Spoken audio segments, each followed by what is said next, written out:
इतना work done हो गया तो ये हो गया माइनस W, तो ये क्या देगा, चेंज ऑफ इंटरनल एनर्जी, या इसी को हम इस तरह से लिख सकते हैं dq हीट एब्जॉर्ब हुआ, वर्क डन हो गया P dV, तो ये हो जाएगा du। तो इसका मतलब dq इक्वल टू कितना हो गया, du प्लस P dV। तो ये क्या कहलाता है, ये क्या कहता है ये स्टेटमेंट, कि अगर हम किसी सिस्टम को एक स्मॉल एनर्जी dq प्रोवाइड करें, उसमें चेंज ऑफ इंटरनल एनर्जी हो du, तो जो रिमेनिंग पार्ट होगा वो किसमें कन्वर्ट हो जाएगा, वर्क में। P dV क्या है, वर्क डन है, P क्या है, प्रेशर, और dV क्या है, change of volume. Pressure into change of volume ही क्या है, वर्क डन। तो जब हम किसी सिस्टम को सर्टेन एनर्जी सप्लाई करते हैं तो उसका एक पार्ट उसकी इंटरनल एनर्जी को बढ़ाने में खर्च हो जाता है, जो रिमेनिंग पार्ट होता है वो वर्क में कन्वर्ट होता है। तो यही है फर्स्ट लॉ ऑफ थर्मोडायनेमिक्स। तो ये law of conservation of energy ही है। क्यों, जितना एनर्जी हमने सप्लाई किया वो दो पार्ट में ब्रेक हो गया, एक हुआ इंटरनल एनर्जी का चेंज यानी इंक्रीज ऑफ इंटरनल एनर्जी, और दूसरा हो गया वर्क डन। इन दोनों का जो सम है वही है dq। तो ये क्या है, law of conservation of energy है। It represent the law of conservation of energy. और जितने भी प्रोसेस हैं ये सभी प्रोसेस में एप्लीकेबल होता है, चाहे वो आइसोबैरिक प्रोसेस हो, आइसोकोरिक प्रोसेस हो, आइसोथर्मल प्रोसेस हो, साइक्लिक प्रोसेस हो, एडियाबैटिक हो, आइसोलेटेड सिस्टम हो, हर एक में अप्लाई होगा ये। तो पहले इसका स्टेटमेंट लिखिए। ये मैथमेटिकल स्टेटमेंट इसका क्या है कि अगर हम सर्टेन एनर्जी किसी थर्मोडायनेमिक सिस्टम को सप्लाई करें, एनर्जी का मतलब Q, चाहे Q लिखे या स्मॉल एनर्जी होगा तो क्या लिखेंगे, dq।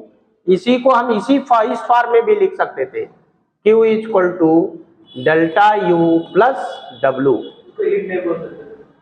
हीट ही है, एनर्जी और हीट बताया तो था। वर्क, हीट और एनर्जी क्या डिफरेंसेस हैं सब में डिस्कस किया था ना। तो जब हम किसी सिस्टम को कोई एनर्जी सप्लाई करते हैं तो उसका एक पार्ट किसमें कंज्यूम होगा, किसमें खर्च होगा, इंटरनल एनर्जी को बढ़ाने में, और जो बचेगा वो किसमें कन्वर्ट हो जाएगा, वर्क डन में। ये कई जगह पर अप्लाई किया गया इस लॉ को, जिसको कहते हैं law of conservation of energy. तो first law of thermodynamics is basically the law of conservation of energy. लिखिए first law of thermodynamics. First law of thermodynamics देखिए, it states that if certain energy dq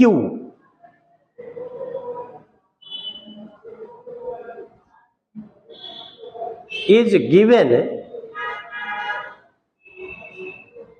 to the thermodynamic system,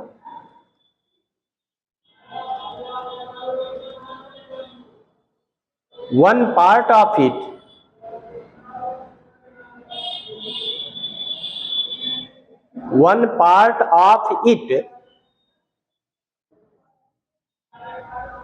consumed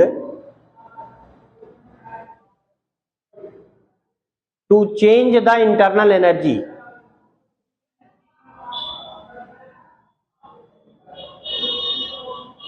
and remaining part is converted into work done.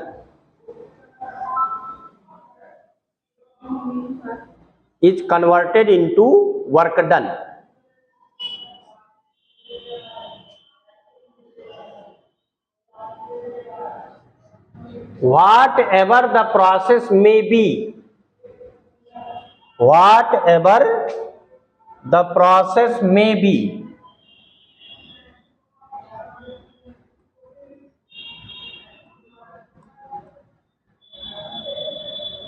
जैसे ये मान लो ideal thermodynamic system है, इसको हमने कितना heat supply किया, D Q. तो इसमें चेंज ऑफ इंटरनल एनर्जी या चेंज ऑफ टेम्परेचर, जब हम आइडियल गैस लेते हैं तो internal energy is only depending on its temperature. तो इसमें change of internal energy D you अगर है, या चेंज ऑफ टेम्परेचर कितना है, डी टी है, और इसमें स्मॉल वर्क डन हुआ, ये स्मॉल डिस्प्लेसमेंट हो गया, change of volume DP DV है एट कांस्टेंट प्रेशर पी, तो कितना वर्क डन हो जाएगा, पी डीवी। तो ये कहलाता है D Q equal to D U plus D W, और डी डब्ल्यू क्या है, पी डीवी है, पी डीवी। तो ये है फर्स्ट लॉ ऑफ थर्मोडायनेमिक्स, लिख लीजिए इसको।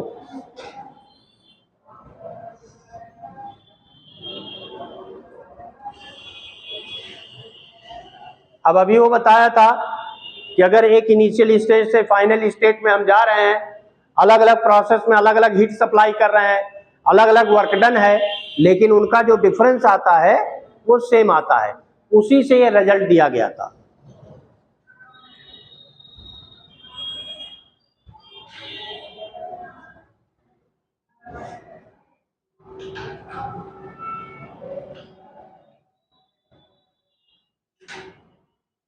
देखिए, hence first law of thermodynamics, first law of thermodynamics is the law of conservation of energy. Objective type में यही सब पूछे जाएंगे, is the law of conservation of energy.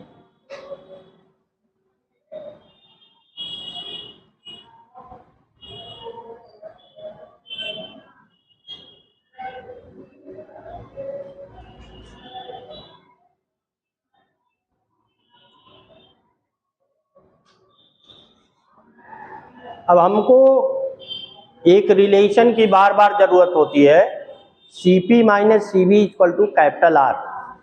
Cp और Cv बता चुके हैं।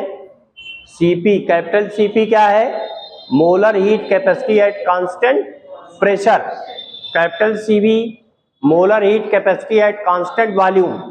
और ये भी बताया था Cp is always greater than Cv। क्यों ग्रेटर होता है, क्योंकि ये डिफाइंड कैसे है, एक मोल गैस का टेम्परेचर 1 डिग्री बढ़ाने में जो हीट एब्जॉर्ब होता है वही है Cp एट कांस्टेंट प्रेशर, वही है Cv एट कांस्टेंट वॉल्यूम। लेकिन जब वॉल्यूम को हम कांस्टेंट रखते हैं तो कोई वर्क डन नहीं होता, कोई एनर्जी लॉस नहीं होती। जो हम हीट सप्लाई करते हैं वो कंप्लीटली उसके इंटरनल एनर्जी को या उसके टेम्परेचर को बढ़ाने में ही खर्च होता है। तो कम एनर्जी पर ही 1 डिग्री सेल्सियस टेम्परेचर या 1 केल्विन उसका टेम्परेचर बढ़ जाता है। लेकिन जब प्रेशर कांस्टेंट होता है तब जब हम हीट सप्लाई करते हैं तो वर्क डन होता है उसमें। प्रेशर तो कांस्टेंट है, वॉल्यूम कांस्टेंट नहीं है। जब हीट हम सप्लाई करते हैं तो जैसे जैसे उसका टेम्परेचर राइज करता है तैसे तैसे उसका वॉल्यूम एक्सपेंड हो जाता है। तो जब वॉल्यूम एक्सपेंशन होगा तो वर्क डन भी हो जाएगा, तो कुछ पार्ट एनर्जी का वर्क में कन्वर्ट हो जाता है। लेकिन हमको टेम्परेचर तो 1 डिग्री सेल्सियस ही बढ़ाना है, तो जब तक 1 डिग्री सेल्सियस टेम्परेचर नहीं बढ़ेगा तब तक हीट सप्लाई करते रहेंगे। तो इसलिए उसमें large amount of heat absorb होता है, तो इसलिए Cp की वैल्यू हमेशा ज्यादा रहती है Cv से। तो Cp और Cv का एक रिलेशन निकाला गया जिसको मेयर्स ने निकाला था, इसलिए उसको कहते हैं मेयर्स फार्मूला। वो है Cp minus Cv equal to R. लिखिए मेयर्स फार्मूला या Cp minus Cv equal to R. इसका डेरिवेशन मैं बता दे रहा हूं, Cp minus Cv equal to R का।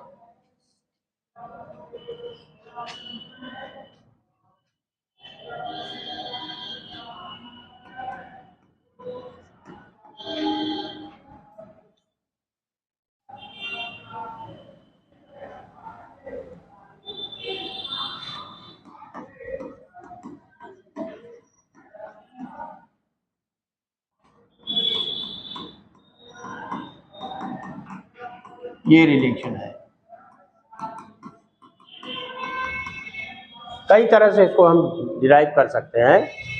वैसे डेरिवेशन पूछा तो नहीं जाएगा, लेकिन अभी जो बहुत सारे टॉपिक छोटे छोटे आएंगे उसमें वो बहुत बार आ जाएंगे, तो इसलिए हम थोड़ा छोटा सा ही रिलेशन है उसको डिस्कस कर ले रहे हैं।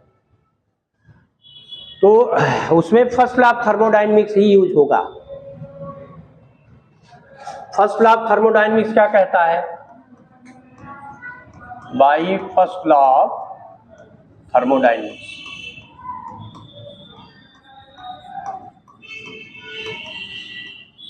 dq इक्वल टू क्या है? du plus p dv। ये है फर्स्ट लॉ ऑफ थर्मोडायनेमिक्स। अब इसमें हम हीट सप्लाई कर सकते हैं इन टू डिफरेंट प्रोसेस। एक प्रोसेस में मान लो टेम्परेचर एक प्रोसेस में मान लो वॉल्यूम कांस्टेंट है, तो अगर वॉल्यूम कांस्टेंट है तो वर्क डन क्या होगा? जीरो। तो जो हीट देंगे वो केवल इंटरनल एनर्जी को बढ़ाने में ही खर्च होगा। दूसरा प्रोसेस क्या हम कर सकते हैं? एट कांस्टेंट प्रेशर, तो उसमें वॉल्यूम कांस्टेंट नहीं रहेगा, वॉल्यूम भी इंक्रीज करेगा। जब टेम्परेचर बढ़ेगा तो वॉल्यूम भी इंक्रीज करेगा, तो उसमें कुछ वर्क डन होगा और कुछ जो एनर्जी सप्लाई करेंगे वो वर्क में कन्वर्ट होगा। तो वही difference of energy he calculate करना है कि एट कांस्टेंट प्रेशर कितना एनर्जी वो एब्जॉर्ब करेगा और एट कांस्टेंट वॉल्यूम कितनी एनर्जी एब्जॉर्ब करेगा। जो दोनों का डिफरेंस है वही अमाउंट ऑफ वर्क डन है, उसी से रिलेशन आ जाएगा। लिखिए, ये पहले लिख लो।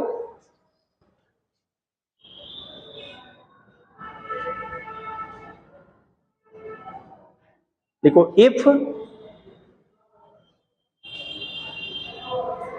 अमाउंट ऑफ हीट, ये लिख रहे हैं, देखिए amount of heat D Q. अब यहां V लिख दें, V का मतलब है constant volume. If amount of heat D Q, suffix V लिखिएगा, D Q V is given to the 1 mole of gas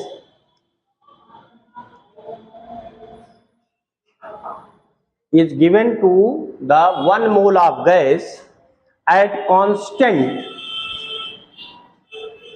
volume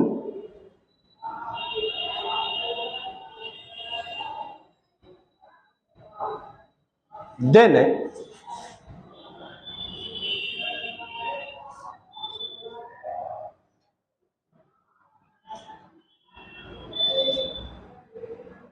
ये रिलेशन क्या हो जाएगा? ये लिखेंगे हम, यहां देखिए D Q at constant volume, ये हो गया D U plus P into zero, क्योंकि डी वी इक्वल टू क्या है? जीरो, वॉल्यूम कांस्टेंट है। तो अब क्या मिला? D Q V equal to D U, कि नहीं मिलेगा? मिल जाएगा। और Q इक्वल टू होता है M C delta T, M C delta T. तो इसको हम जब हम एम ग्राम लेते तो लिखते M C, CV delta T या DT लिखते, कि नहीं? एक मोल लेंगे तो कैपिटल CV लिखेंगे, बताया था। जब हम एक Q इक्वल टू होता है एम सी डेल्टा टी, या इसी को DQ लिख सकते हो, DQ equal to M C D T. और अगर वॉल्यूम कांस्टेंट है तो यहां वॉल्यूम तो ऐसे लिख सकते हैं।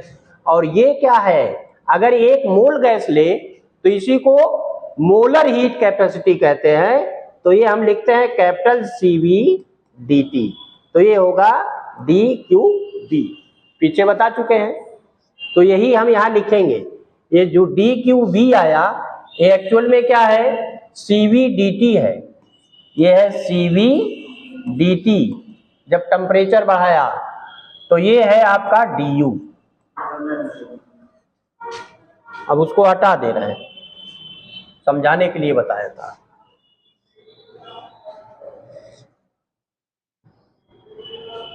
तो ये एक प्रोसेस हुआ जिसमें हमने क्या रखा, कांस्टेंट वॉल्यूम को। अब दूसरे प्रोसेस में प्रेशर को कांस्टेंट रखते हैं। टेम्परेचर तो 1 डिग्री सेल्सियस ही बढ़ाना रहता है, सेम टेम्परेचर बढ़ाना होता है। दोनों में dt टेम्परेचर बढ़ाएंगे, एक में dt की बढ़ाया तो दूसरे में भी राइज ऑफ टेम्परेचर क्या करेंगे, dt ही करेंगे। तो लिखिए in the second process, in the second process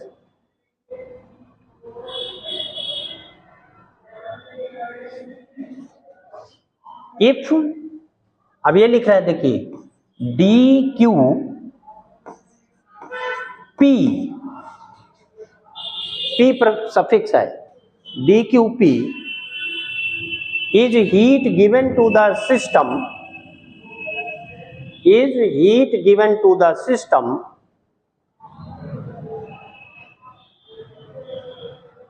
at constant pressure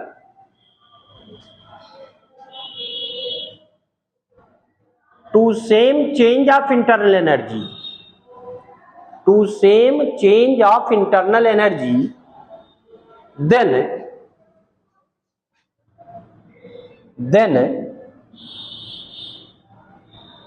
ये इक्वेशन बनेगा। देखिए अब हमारा D Q at constant pressure क्या बना, D U plus P D V. अब ये जीरो नहीं है, अब ये जीरो नहीं है। डी यू दोनों में सेम हम लेंगे, क्यों, हमको सेम राइज ऑफ टेम्परेचर चाहिए, same change of internal energy चाहिए। तो अब ये दूसरा इक्वेशन है, लेकिन ये होगा क्या, ये होगा capital C P D T. तो ये हो जाएगा D U plus P D V. ये इक्वेशन मान लो 4 है। अभी हमने क्या लिया था, 1 मोल ऑफ गैस, क्योंकि कैपिटल सीपी और कैपिटल सीवी तो तभी लेंगे जब 1 मोल ऑफ गैस होगा, तभी उसको हम क्या लिखते हैं, मोलर हीट कैपेसिटी। तो ये हमारे पास है for 1 mole of gas PV equal to क्या लिख सकते हो, आरटी, बता चुके हैं, इसीलिए तो ये सब पहले डिस्कस किया था। पीवी इक्वल टू क्या है, आरटी। अब इसको हम देखिए डिफरेंशिएट कर रहे हैं, ऐसे लिखेंगे D P into V, PV, P into V है ये, equal to D of R T लिख सकते हैं। इसका मतलब हम इसको डिफरेंशिएट कर रहे हैं, पार्शियल या डेल्टा कभी कभी लिखते हैं इसको। तो प्रेशर तो कांस्टेंट है, इस प्रोसेस में हमने क्या लिया है, प्रेशर कांस्टेंट, वॉल्यूम नहीं। तो प्रेशर कांस्टेंट है लेकिन चेंज ऑफ वॉल्यूम है, तो इसको लिखेंगे पी डीवी।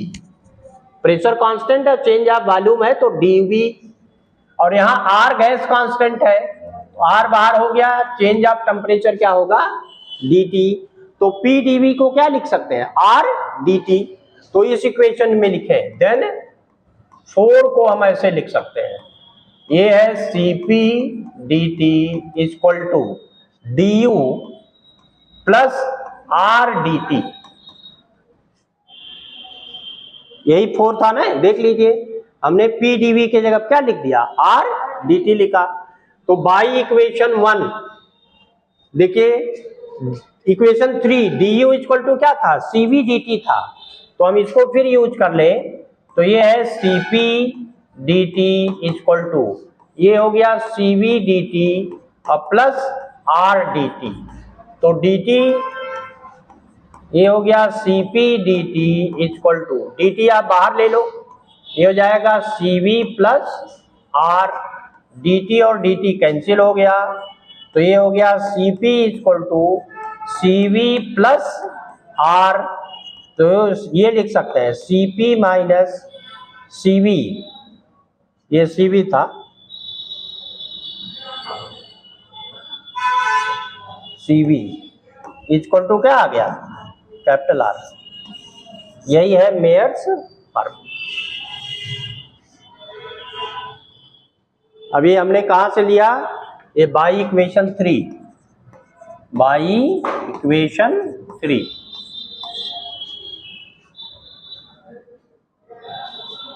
ये बार बार हम यूज करेंगे इस चैप्टर में।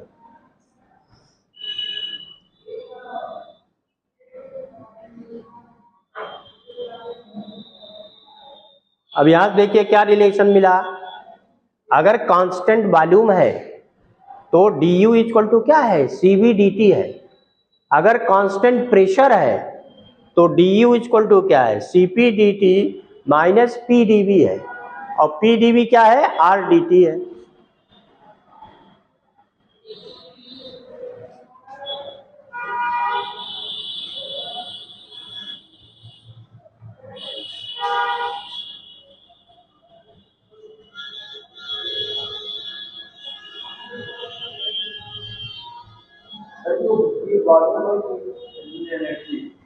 ये du है, va है, ये u है, ये v है।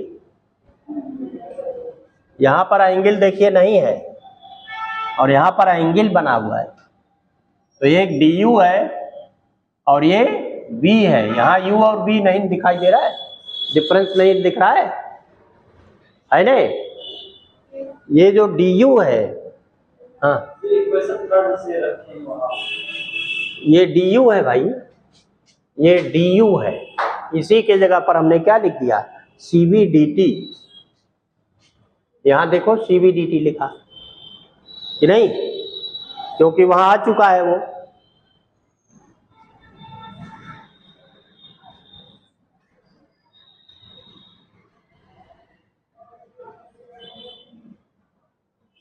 ये सब बड़े अच्छे रिलेशन हैं, बहुत ज्यादा आपको मेहनत की जरूरत नहीं है। ऑब्जेक्टिव टाइप का जब पूछा जाएगा तो ये रिलेशन आ सकता है, या ये रिलेशन डायरेक्ट कहीं पूछा जा सकता है, cp माइनस cv। अब अगर कैपिटल R है तो cp ग्रेटर है ही है, और कितना ग्रेटर है, 8.31 जूल पर मोल पर केल्विन, यही तो था। R की वैल्यू या 1.98 कैलोरी के फॉर्म में लिखोगे तब, तो उतना डिफरेंस आप यदि उतना अमाउंट ऑफ हीट वर्क में कन्वर्ट हो जाता है, इसका मतलब वही तो आया है डिफरेंस, तो वो वर्क में कन्वर्जन होता उतने का। क्लियर हो गया। अब ये cp minus cv equal to क्या है, R है।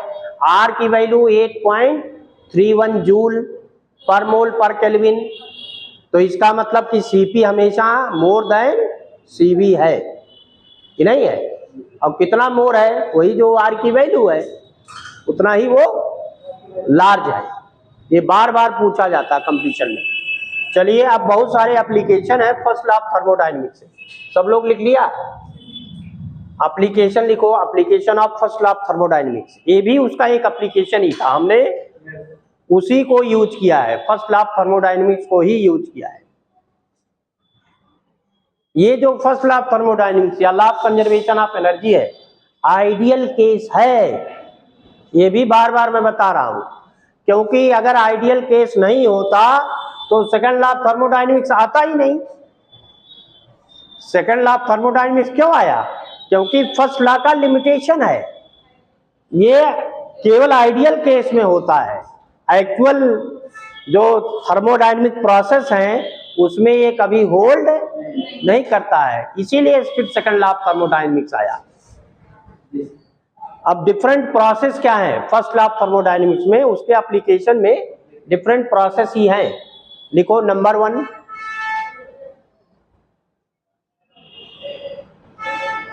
Isochoric process, isochoric CHORIC, isochoric process.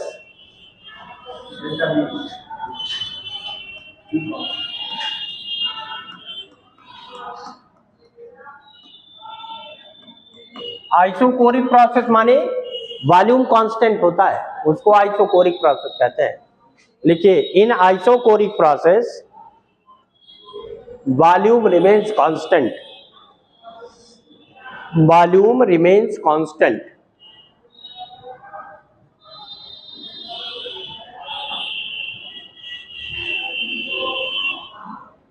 वो गेट बंद कर लो जरा, अभी कोई आने वाला है नहीं।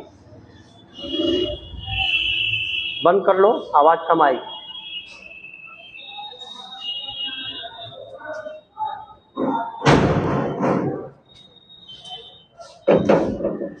दोनों तरफ से आता है ना। अब देखिए, अगर आइसोकोरिक प्रोसेस है तो वॉल्यूम कांस्टेंट है, इसका मतलब डीवी क्या है, 0।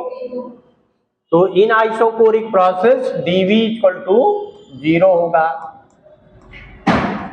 इंप्लाइज दैट पीडीवी क्या है, ये भी 0 होगा। और पीडीवी है क्या, वर्क डन। तो इसका मतलब डी डब्ल्यू इसको लिखे अगर हम, या डब्ल्यू भी लिख सकते हो, तो ये क्या है, 0। Then by first law of thermodynamics,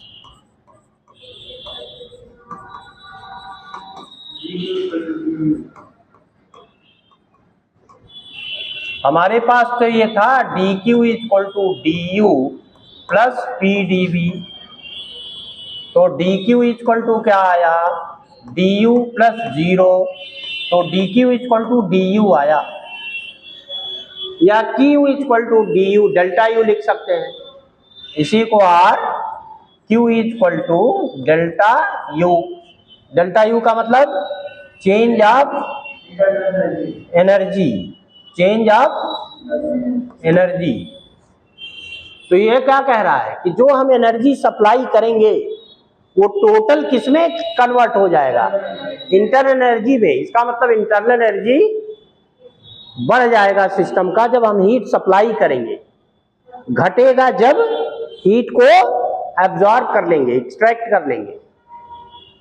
तो जो हम हीट सप्लाई करें total completely converted into change it's internal energy, कोई वर्क डन नहीं होगा।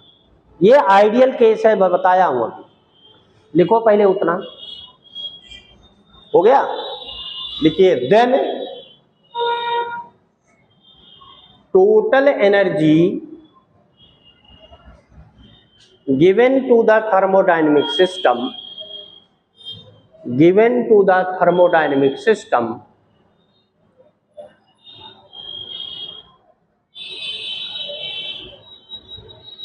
used to change its internal energy, used to change its internal energy।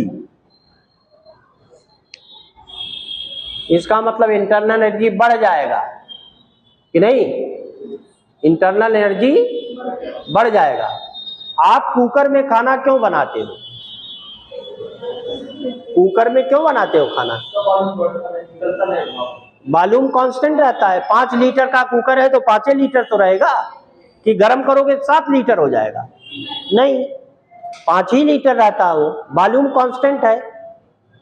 Pressure बढ़ जाता है कि नहीं, उसका इंटरनल एनर्जी बढ़ जाता है, टेम्परेचर बढ़ जाता है। जितना हीट सप्लाई करते हैं कंप्लीटली उसके इंटरनल एनर्जी को बढ़ाने में ही खर्च होता है, यानी उसके टेम्परेचर को बढ़ाने में ही खर्च होता है। कोई भी एनर्जी वर्क में या इधर उधर बाहर खर्च नहीं होती, तो इसीलिए खाना जल्दी पक जाता है। यही तो सिस्टम है कि नहीं है। अब उसमें एक सिस्टम लगा है कि अगर बहुत ज्यादा प्रेशर हो जाए तो उसमें स्टीम को निकलने के लिए एक प्रोसेस बना रखा है, नहीं तो फट जाएगा। तो उसका एक डिफिनिट वेट रखा जाता है, जिससे इससे ज्यादा प्रेशर होने पर वो अपने आप ऊपर उठ जाए और जो स्टीम है वो बाहर निकल जाए, नहीं तो वो फट जाएगा तुरंत। कभी कभी कुकर पे सीटी अगर जाम हो गया तो लोगों के घरों में दुर्घटनाएं हो जाती हैं। ये वही है, उसका एक एग्जाम्पल है वो। उसमें प्रेशर क्या रहता है, इंक्रीज कर जाता है, और वॉल्यूम कांस्टेंट है, क्योंकि टेम्परेचर जैसे जैसे बढ़ेगा प्रेशर भी वैसे वैसे बढ़ता जाएगा। तो एक सर्टेन प्रेशर के बाद वो ब्लास्ट कर जाता है, ये है। दूसरा लिखिए, सेकंड, आइसोबैरिक प्रोसेस। बार किसकी यूनिट है, प्रेशर की। आइसो का मतलब सेम, कांस्टेंट प्रेशर। लिखिए, in this process, in this process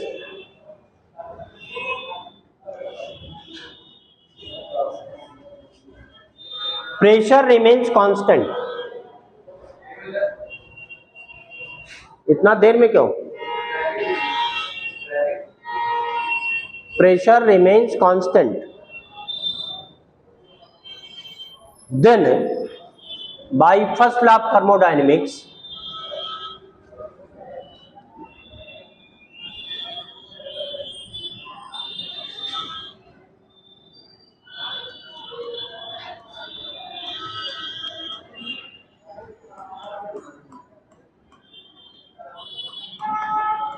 ये है D Q equal to D U plus P D we.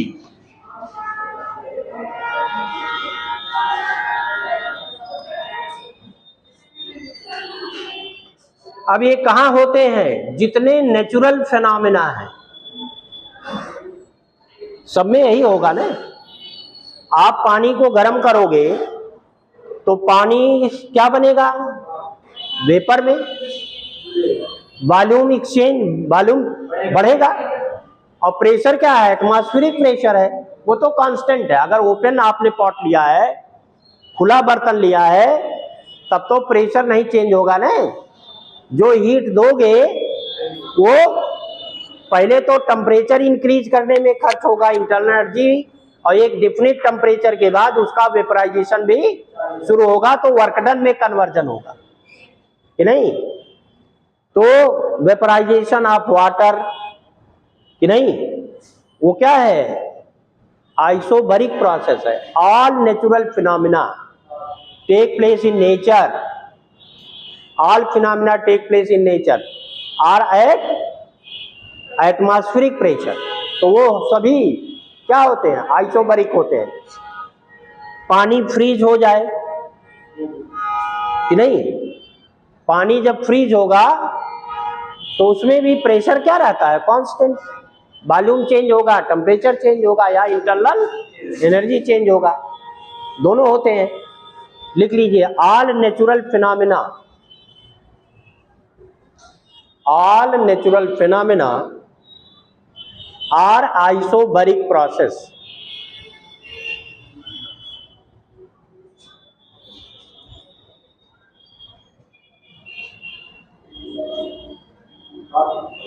Are isobaric process. अब मान लीजिए मेल्टिंग है, मेल्टिंग ऑफ आइस, तो एट द सेम टेम्परेचर होगा। 0 डिग्री सेल्सियस पर आइस कन्वर्ट हो जाता है लिक्विड में, तो टेम्परेचर में कोई चेंज नहीं होता, केवल स्टेट कन्वर्जन होता है। अगर टेम्परेचर में कोई चेंज नहीं है तो इंटरनल एनर्जी में भी कोई चेंज नहीं होगा। किसमें चेंज हुआ? जो हीट और वर्क, केवल इन्हीं का रिलेशन रहेगा। अगर वॉल्यूम बढ़ेगा तो हीट एब्जॉर्ब होगा, वॉल्यूम घटेगा तो हीट इवॉल्व होता है। ऐसे स्टीम में कन्वर्जन है। जब पानी को हम गर्म करेंगे तो एक डिफिनिट टेम्परेचर पर लिक्विड से गैस में कन्वर्जन होता है, तो उस समय भी टेम्परेचर क्या हो जाएगा? Constant. Change of internal energy भी कांस्टेंट हो जाएगी, यानी 0 हो जाएगा। डी यू इक्वल टू क्या हो जाएगा? 0। तो जो हम हीट देंगे, ये डी क्यू जो हीट दोगे किसमें कन्वर्ट होगा? कितना हीट वो लेगा? ml। कितना हीट लेगा वो? m into L. एल क्या है?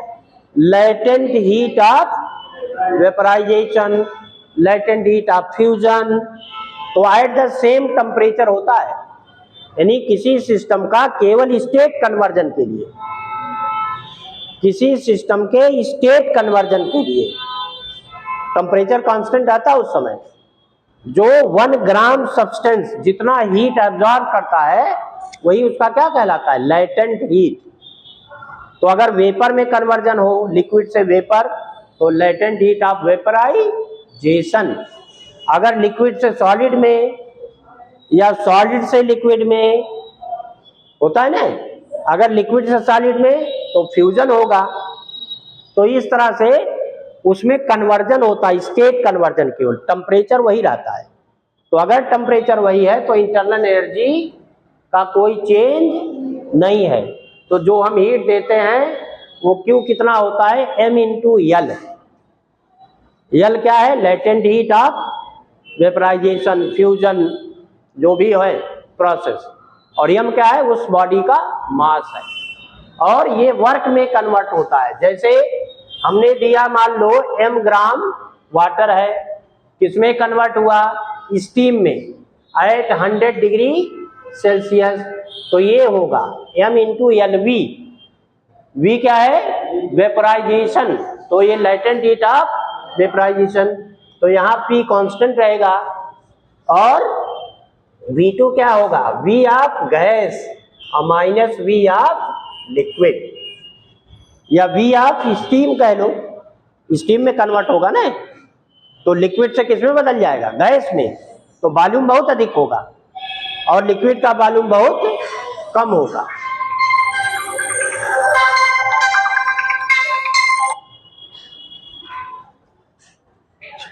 चलिए इस तरह से बहुत सारा लिख सकते हो कि नहीं। नेक्स्ट लिखो, isothermal process, isothermal process,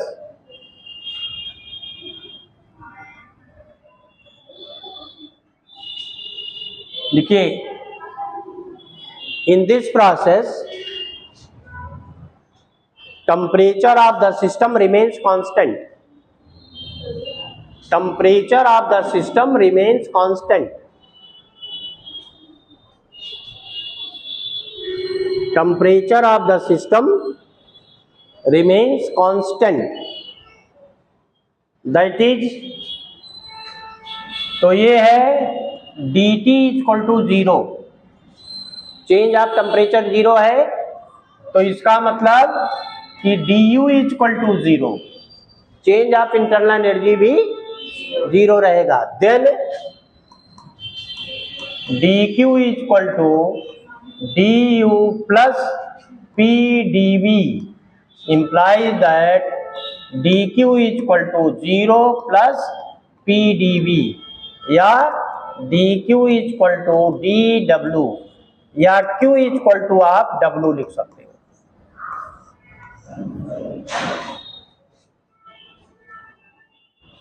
internal energy नहीं बदल रहा है, तो जो हीट देंगे वो कहां चला जाएगा, completely converted into work done. यही आइडियल केस है, ये क्या है, आइडियल केस है, ये कभी होता नहीं है, ये कभी नहीं होता। रियल सिस्टम में ऐसा नहीं होता है कि जितना हम हीट सप्लाई करें 100% वर्क में कन्वर्ट हो जाए, इसीलिए सेकंड लॉ ऑफ थर्मोडायनेमिक्स आया, और वही सेकंड लॉ ऑफ थर्मोडायनेमिक्स है, वही क्या है, सेकंड लॉ ऑफ थर्मोडायनेमिक्स है। लिखो, ये पूरा लिख लिया,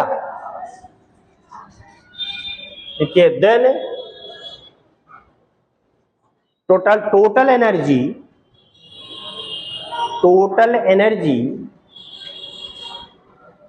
given to the thermodynamic system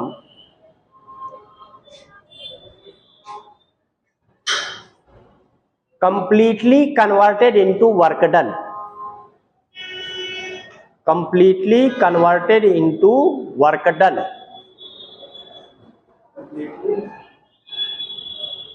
completely converted into work done। Remark लिख लो वही, this is ideal case only, this is ideal case only.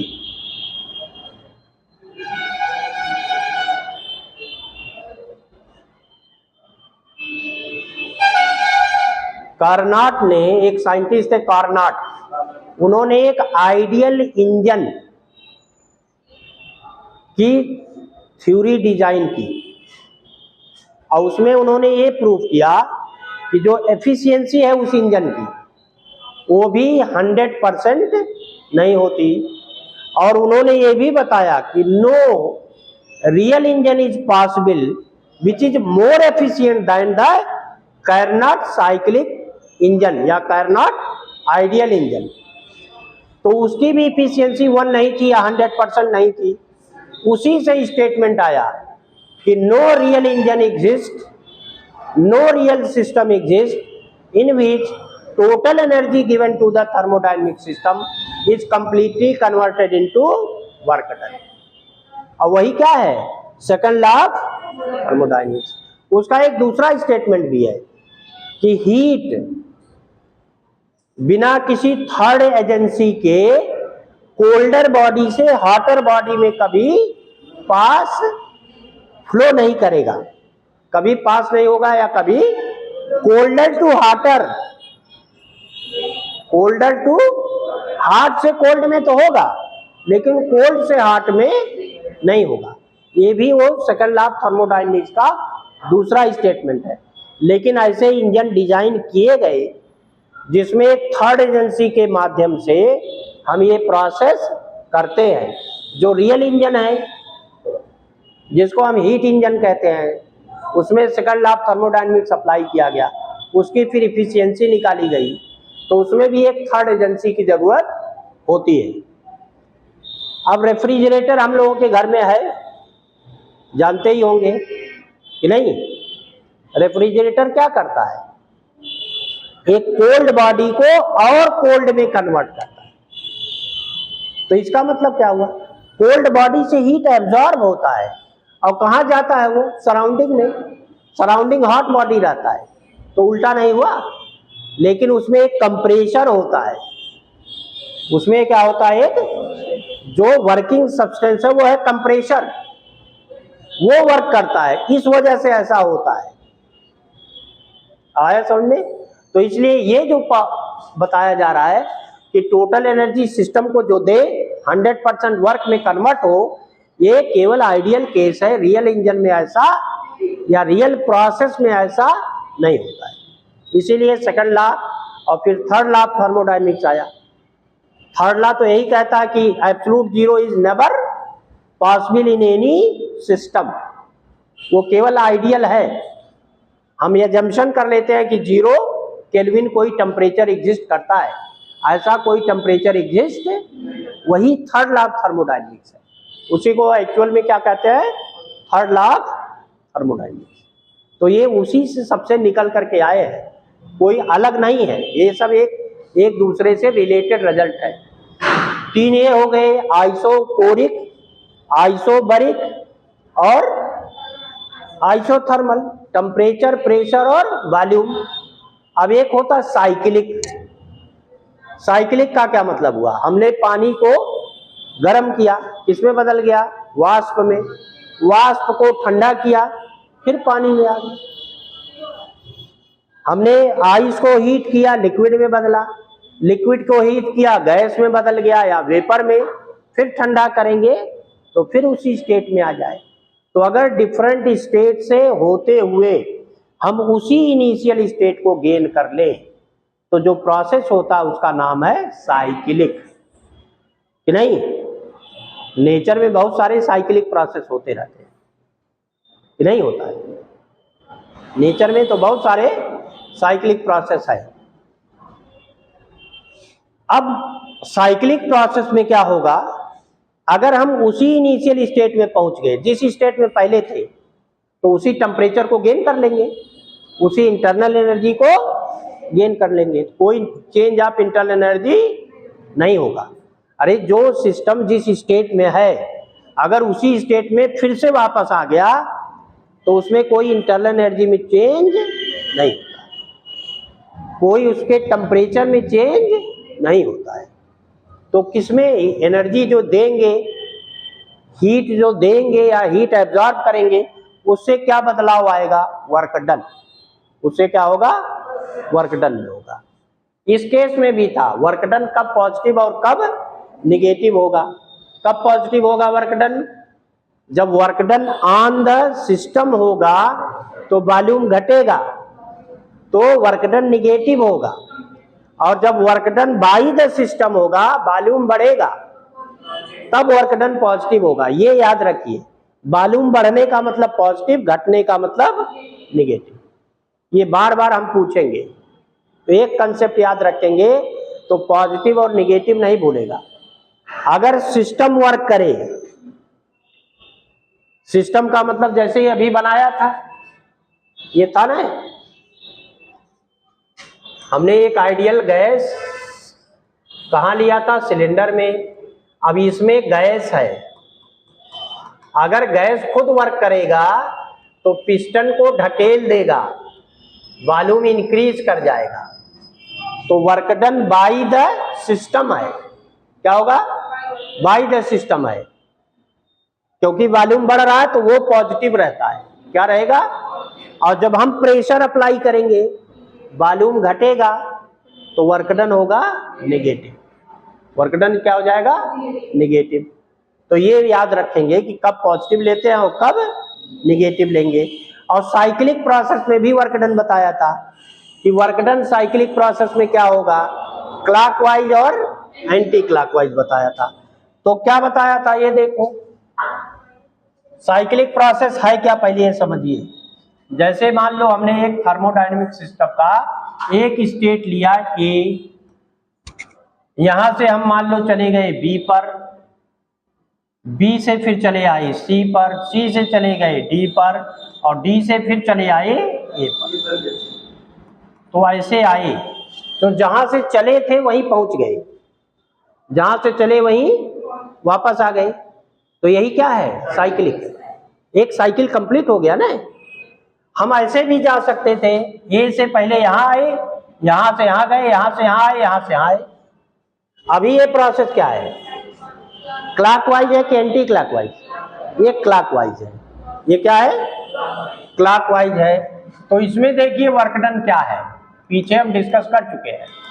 जब क्लॉकवाइज है तो यहां से जब यहां जाओगे तो वॉल्यूम V1 से बढ़ करके V2 हो जाएगा। अब प्रेशर क्या रहेगा? कांस्टेंट। कितना कांस्टेंट प्रेशर है? यहां मान लो है P1 और यहां पर प्रेशर है P2, तो P कांस्टेंट है, यहां से यहां तक कितना है? P1 है, और ये वॉल्यूम चेंज है। तो वॉल्यूम तो V1 से बढ़ करके V2 हो गया। वर्क डन कितना होगा? बताया था, area enclosed by pressure volume curve. तो प्रेशर कितना है? इतना है, और वॉल्यूम चेंज यहां से यहां तक है, तो ये पूरा आया प्रेशर, ये पूरा। वॉल्यूम चेंज है, एरिया माने होता length into breadth, length into, वही तो एरिया है। तो ये है वर्क डन जब हम ए से कहां पहुंचे? बी पर। बी से सी आएंगे तो कोई वर्क डन नहीं है। कई बार तो यही सवाल पूछा नीट में, क्योंकि वॉल्यूम चेंज ही नहीं हो रहा है, तो वर्क डन क्या है? 0। फिर यहां से जब यहां आओगे तो प्रेशर P2 हो गया, और वॉल्यूम चेंज V2 से V1 हुआ, तो केवल इतना वर्क डन हुआ। तो पहले वर्क डन ज्यादा था, अब वर्क डन कम है।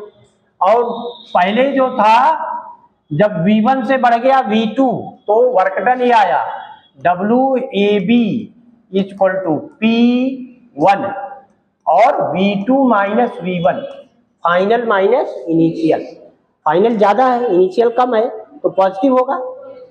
और दूसरे में जब C से D जाओगे, C से D, तब कितना होगा? P2, और ये हो जाएगा V1 माइनस V2। अब इसको अगर ऐसे लिखोगे तो ये होगा V2 माइनस V1। अब ये V2 माइनस V1 है, यहां भी V2 माइनस V1 है, लेकिन ये माइनस बाहर आ गया। P1 ज्यादा है, P2 कम है, तो ये कम है, और ये ज्यादा है, तो निगेटिव वाला कम है, पॉजिटिव वाला ज्यादा है, तो टोटल वैल्यू पॉजिटिव ही रहेगा। तो वर्क डन क्या होगा? प्लस में आएगा। तो जब क्लॉकवाइज है तो कैसा है? पॉजिटिव। और जब एंटी क्लॉकवाइज चलेगा तब देखिए, यहां से पहले यहां आए, कोई वॉल्यूम चेंज नहीं, वर्क डन 0। यहां से यहां गए तो ये इतना एरिया वर्क डन है, छोटा है। यहां से यहां गए, कोई वॉल्यूम चेंज नहीं। फिर यहां से यहां आए तो बड़ा एरिया, कि नहीं?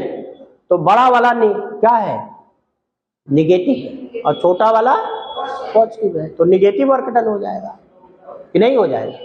तो इसीलिए साइक्लिक प्रोसेस में वर्क डन कब पॉजिटिव होगा, कब निगेटिव होगा, ये डिस्कस किया था और लिखवाया भी है ना? और साइकिल में टोटल वर्क डन कितना होता है? जब इस पूरे वर्क डन में से इसको घटाओगे तो यही एरिया बचेगा, ये वाला। जितना इस साइकिल के अंदर है। तो इसमें थर्मोडायनेमिक्स लॉ कैसे होगा, जो आपने हीट दिया, टोटल इंटरनल एनर्जी में कोई चेंज नहीं, क्यों, जहां पर था वहीं वापस आ गई, कोई चेंज ऑफ इंटरनल एनर्जी। और ये क्या है, डीडब्ल्यू है। तो जो टोटल वर्क जो आप दोगे हीट, किसमें कन्वर्ट हो गया, वर्क डन में। ये भी वही है, जो टोटल हीट दिया वो किसमें कन्वर्ट हुआ, वर्क डन में। और वर्क डन वो कितना है, इस साइकिल से जो इनक्लोज्ड एरिया है, घिरा हुआ क्षेत्रफल है, उतना ही वर्क डन है कि नहीं। लिखिए साइक्लिक प्रोसेस, चौथा लिखो, चौथा पहले लिखो साइक्लिक प्रोसेस। देखिए, इन दिस प्रोसेस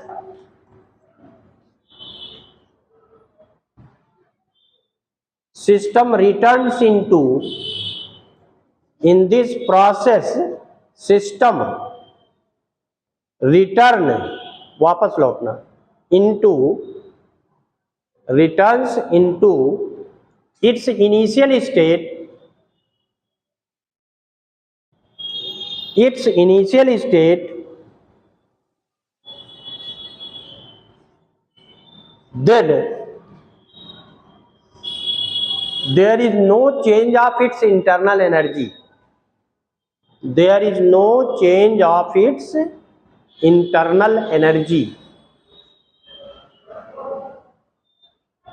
that is, ये है इन साइक्लिक प्रोसेस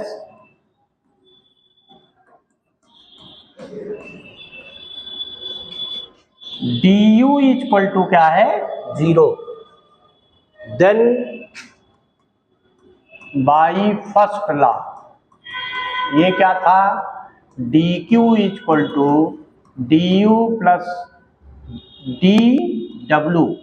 तो ये हो जाएगा dq equal to 0 plus dw, या dq इक्वल टू dw, या q इक्वल टू w।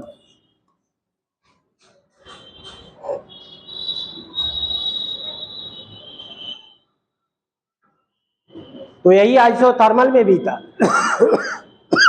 यही आइसोथर्मल के केस में भी था।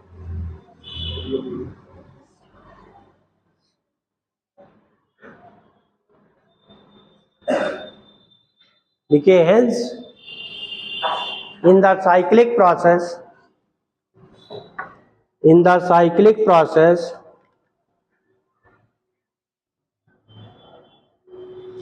total energy given to the thermodynamic system, total energy given to the thermodynamic system completely converted into work done, and this work done completely converted into work done, and this work done is equal to the area, is equal to the area enclosed by the cycle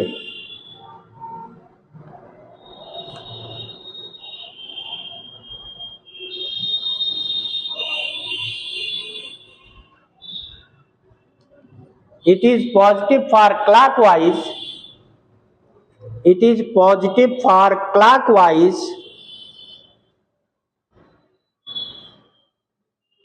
and negative for anti-clockwise,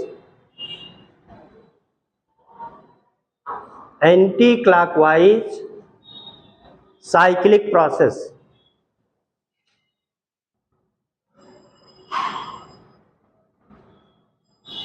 next लिखिए adiabatic process, adiabatic process.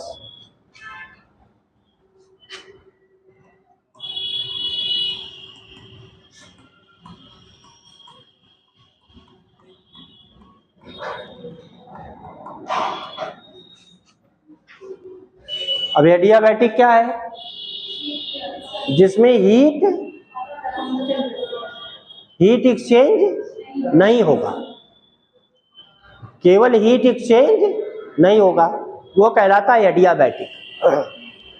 लिखिए, in adiabatic process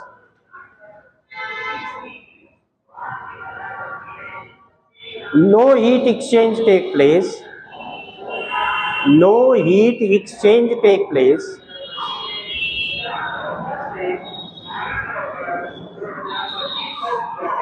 between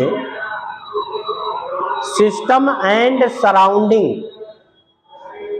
न system से surrounding में जाएगा न surrounding से system में जाएगा, एंड सराउंडिंग, देन तो dq जीरो है, then dq is equal to क्या होगा, zero. Hence by first law of thermodynamics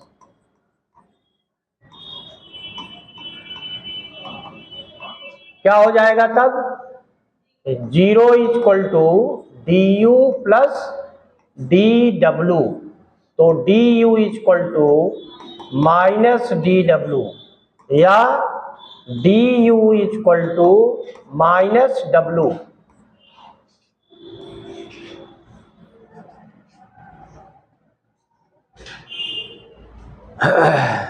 तो du क्या है, चेंज ऑफ इंटरनल एनर्जी, और वर्क w क्या है, वर्क डन। कब वर्क डन पॉजिटिव है, work done by the system, system work करता है तो वॉल्यूम बढ़ता है ना।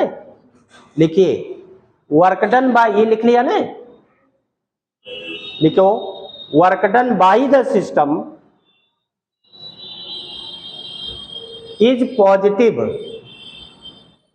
Work done by the system is positive. अगर पॉजिटिव है तो क्या होगा, यहां पर ये प्लस है और ये एक माइनस साइन लगा है, तो dq equal to minus of something, जितना वर्क करेंगे उतना घट जाएगा, तो टेम्परेचर भी घटेगा। हम वर्क करेंगे तो एनर्जी बढ़ेगी घटेगी, घटेगी, जाहिर है। कोई भी सिस्टम वर्क करेगा तो उसकी इंटरनल एनर्जी घट जाएगी, ये याद रखिए। लिखिए, then internal energy of system decreases, internal energy of system decreases,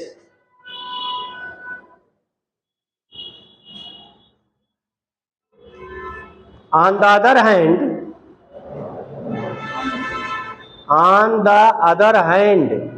यानी दूसरा अगर प्रोसेस ले, work done on the system, work done on the system क्या होगा, पॉजिटिव की नेगेटिव, नेगेटिव, क्योंकि वॉल्यूम घटेगा।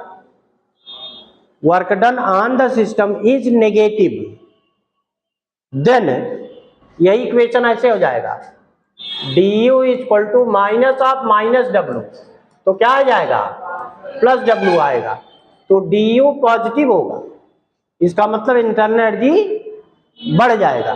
साइकिल में हवा भरे हो, कैसा हो जाता है हवा भरने के बाद, पंप, पंप पर कोई फर्क पड़ जाता है क्या, गर्म हो जाता है। क्यों गर्म हो रहा है, क्योंकि आप वर्क कर रहे हो, आप तो उसको दबाते हो ना, उसका वॉल्यूम घटता है ना, तो सारा एयर जो है ट्यूब में नहीं चला जाता है, कुछ उसके टेम्परेचर को बढ़ाने में भी जो आप वर्क करते हो वो खर्च होता है, तो इसीलिए टेम्परेचर बढ़ता है। तो work done on the system जब होगा तो इंटरनल एनर्जी अपने आप बढ़ेगा। आप बाल्टी में पानी भर लो, उसको 2 घंटा खूब चलाओ, अपने आप गर्म हो जाएगा, लेकिन अब उतना सफिशिएंट वर्क चाहिए जितना उसको रिक्वायर्ड है गर्म होने के लिए। अब कहोगे ऐसा होता नहीं है, अब 5 मिनट चला के बंद कर दोगे ठंडी में तो कहाँ गर्म हो जाएगा। लार्ज टाइम तक अगर आप करते रहेंगे तो टेम्परेचर बढ़ेगा, आप वर्क करोगे। यही तो जूलियन थ्योरी है, उन्होंने यही तो निकाला था कि फ्रिक्शन के अगेंस्ट जब वर्क करते हैं तो किसमें कन्वर्ट हो जाता है, हीट में। इसीलिए तो उनका कोर्ट मार्शल हो गया था, आर्मी में थे वो, क्योंकि तोप बनाने का वो फैक्ट्री था जहां इंजीनियर थे। जब तोप मांगा गया सफिशिएंट अमाउंट में, सफिशिएंट नंबर में, तो सप्लाई नहीं दे पाए क्योंकि उतना तो बन ही नहीं पाया उतने कम समय में। तो जब उसका जांच हुआ तो एक कारण ये पाया गया कि तोप की सप्लाई, कैनन की सप्लाई हमारे जितना चाहिए था उतना नहीं हुआ। तो उसमें जब इंक्वायरी हुई तो इंजीनियर ही थे, इनसे पूछा गया कि क्यों सप्लाई नहीं हुई, तो इन्होंने बताया जो रीजन था उसका, क्योंकि पहले तोप कैसे बनते थे, सिलेंडर को काटा जाता था ड्रिल मशीन से। सिलेंडर ऐसे सॉलिड बनता था, ड्रिल मशीन से बीचे का मटेरियल निकाल के तब बनता था बैरल। तो काटने में फ्रिक्शन के अगेंस्ट वर्क होता था, वो गर्म हो जाता था। गर्म होने पर फिर ठंडा होने के लिए रोकना पड़ता था या उसको ठंडा होना करना पड़ता था, तो टाइम लगता था। तो जितना चाहिए था उतना बन नहीं पाया, लेकिन वो एक्सप्लेनेशन उनका माना नहीं गया। फिर उनका कोर्ट मार्शल हुआ, वो आर्मी से निकाल दिए गए। बाद में उन्होंने जब इस पर काफी मेहनत किया तब जाकर के एक थ्योरी लिखा, और वही जूल है जिनका नाम फेमस है। और उन्होंने इक्विवेलेंस रिलेशन निकाला था जूल में, एक जूल और कितना कैलोरी, यानी एक कैलोरी और एक जूल में क्या रिलेशन है, या कैलोरी और जूल का क्या रिलेशन है, ये निकाला। 4.18 जूल 1 कैलोरी हीट के इक्विवेलेंट है, इक्वल नहीं, इक्विवेलेंट। चलिए, तो अगर ये पॉजिटिव है तो वर्क डन जब हम सिस्टम पर करेंगे तो वर्क डन पॉजिटिव होगा, सिस्टम पर वर्क डन क्या होगा, पॉजिटिव, तो उसका इंटरनल एनर्जी बढ़ेगा। लिखो, hence on the work done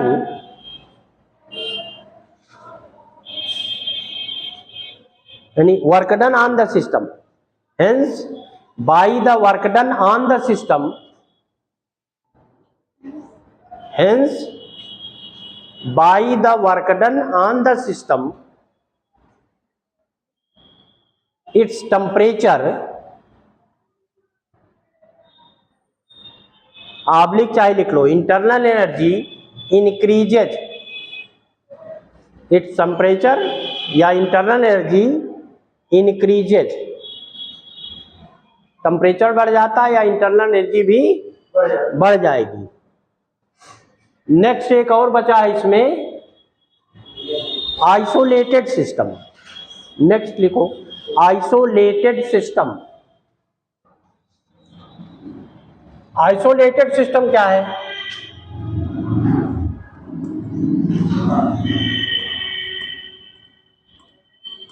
isolated system, isolate मतलब होता है सेपरेट, अलग, बिल्कुल किसी से कोई रिलेशन जिसका ना रहे। तो कोई ऐसा सिस्टम जिसमें ना तो हीट एब्जॉर्ब हो ना इवाल्व हो, ना हम उस पर वर्क कर पाए ना वो खुद वर्क करे, तो उसको कहते हैं आइसोलेटेड सिस्टम। थर्मोडायनेमिक्स में यही तीन टर्म है, इंटरनल एनर्जी, वर्क डन और हीट। तो हम हीट ना तो दे पाए ना तो उससे एब्जॉर्ब कर पाए, ना तो उस पर वर्क करे ना वो खुद वर्क करे, तो W भी जीरो, Q भी जीरो, तो DU भी जीरो ही रहेगा। DU जीरो का मतलब जितना उसकी इंटरनल एनर्जी आ जाए वही लॉन्ग टाइम तक भी रहेगा। क्यों?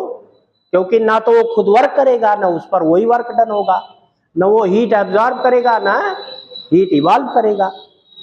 कि नहीं, सोसाइटी में भी बहुत लोग ऐसे होते हैं, तो उनकी एनर्जी में कोई चेंज नहीं होगा, ये भी आप जानिए। लिखो, a thermodynamic system is said to be isolated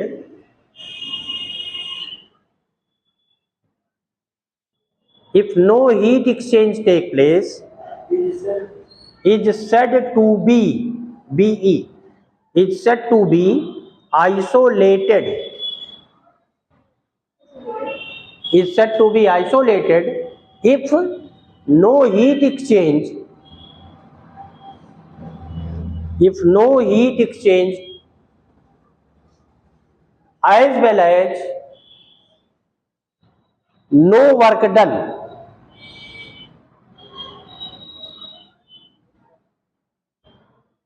on the system or by the system,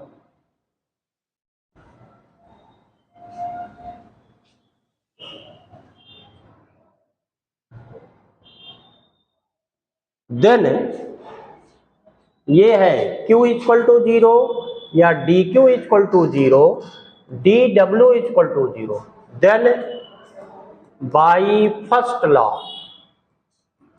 ये क्या है, ये है dQ equal to du plus dW, ये 0, du प्लस ये 0, तो du 0 है। इसका मतलब कि u इनिशियल, ये u फाइनल हमेशा रहेगा। No change of internal energy.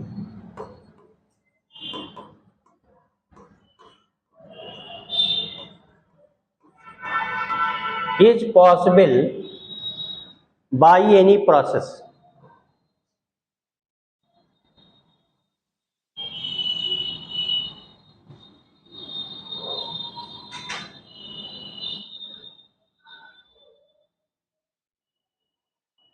No change of internal energy is possible by any process.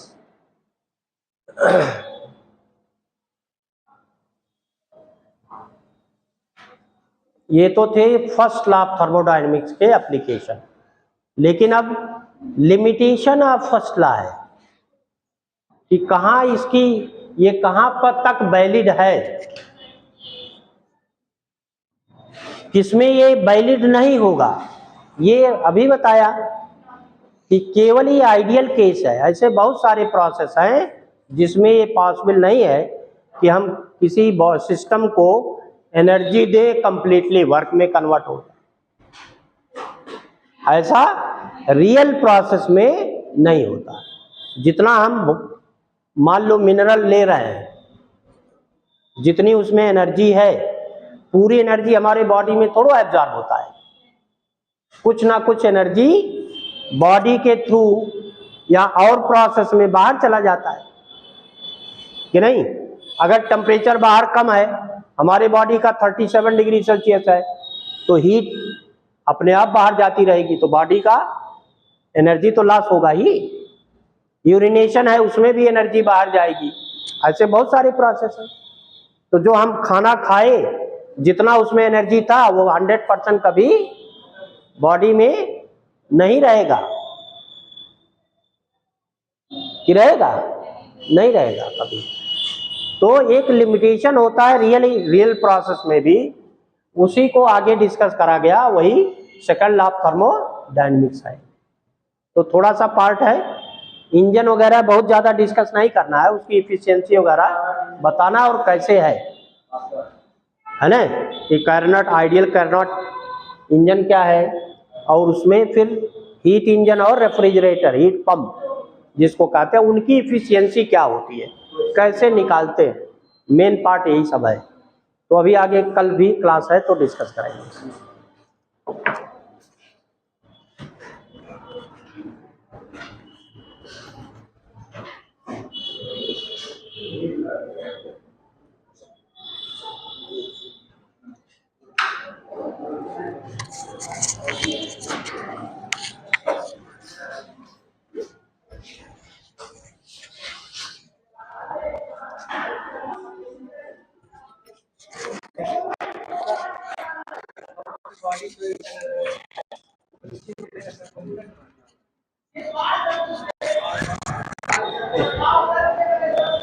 Body में और कुछ प्रोसेस होते हैं, इसलिए टेम्परेचर कांस्टेंट रहता है, इंटरनल एनर्जी में। ये आइडियल सिस्टम थोड़ो है, केवल गैस थोड़ो है बॉडी में। टेम्परेचर हमारी बॉडी का कांस्टेंट बना रहता है। जब बढ़ता घटता है तो वही फीवर हो जाता है, बढ़ने को फीवर कहते हैं। ऐसा नहीं हमेशा कांस्टेंट, प्रोसेस होते रहते हैं जिसकी वजह से टेम्परेचर मेंटेन रहता है। टोटल इंटरनल एनर्जी नहीं, हम वर्क करेंगे तो इंटरनल एनर्जी घटेगी, तो इसीलिए हमें खाने की जरूरत पड़ती है। आइडियल ये थर्मोडायनेमिक सिस्टम थोड़ा है, तो आइडियल के केस में दूसरा हो, वहाँ केवल आइडियल गैस, वो केवल टेम्परेचर पर। तो बच्चे आज पढ़े हैं सर? नहीं, हमारा वही है। इसका प्रभाव नहीं है। नहीं, जो आए थे वो तो आए होंगे ना, वो तो रुके वो हैं। तो है। वो हैं जो टीम में आए थे। वो तो आएंगे ही। और तो एक बच्ची उसमें नहीं आई, उसका मैसेज आया था कि सर जो है घर पे कुछ आवश्यक कार्य है। और कल हमने ग्रुप भी बनवाया है, जो बच्चे कल आए थे उनको पिताजी का ग्रुप है। अच्छा, बच्चों ने कल भी अपना नंबर लिया।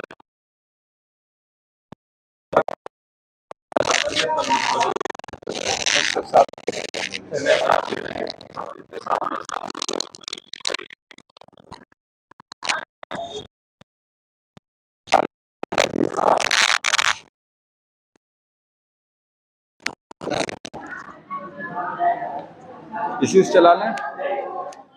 वो तो नीचे हैं, अमित जी तो नीचे हैं, जब तक इसी से चला रहे हैं।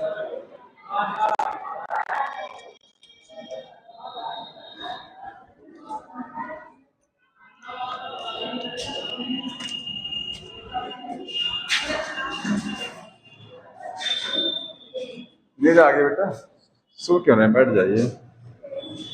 गर्मी लग रही है सबको, ठंडे, हाँ ठंडी लग रही है, इसलिए बंद कर दिए। चला दें? हाँ,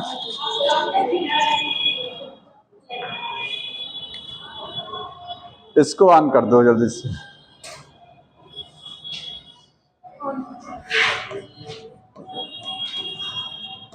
आज कुछ स्टूडेंट नहीं आए। Mechanism of muscle contraction.